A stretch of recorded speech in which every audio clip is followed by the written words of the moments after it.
A Metro East police chief at the center of a use of force incident is now named in a lawsuit. This comes after we showed you video appearing to show the South Roxana police chief standing on a suspect's neck. Bob Coles, who is also South Roxana's village administrator, is also accused of not completing requests to release public information.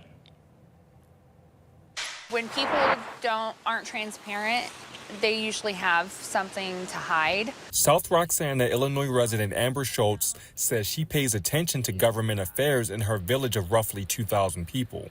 She is part of a group of residents who say they aren't receiving all of the public documents they're asking for. And we've requested financials from several different accounts. An elected leader is claiming the same. Village board member Anna Broadfoot filed this lawsuit against the village for not completing Freedom of Information requests. She singles out village administrator Bob Coles. And even the board members who we elect as citizens cannot get information. Residents like Schultz asked First Alert 4 to file a Freedom of Information Act request. Village Administrator Bob Coles gave First Alert 4 our public request documents, but he refused to go on camera to talk about it.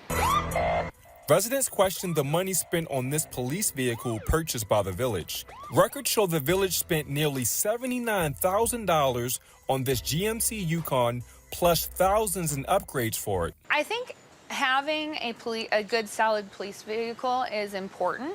I think where the issue comes into play is the amount. First Alert 4 contacted several police departments on both sides of the river. They told us they paid roughly $47,000 to $57,000 for new police vehicles. You two don't run this town, I do. Fearing retaliation from village leaders, citizens like Schultz started organizing private meetings to discuss village matters.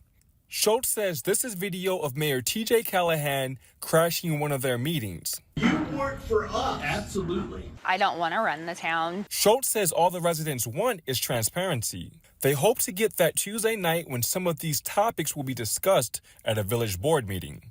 In South Roxana, Dion Broxton, First Alert 4. Well, South Roxana's mayor did not respond to First Alert 4's request for an interview. Board member Anna Broadfoot's lawyer told us in a statement she just wants transparency from village leadership.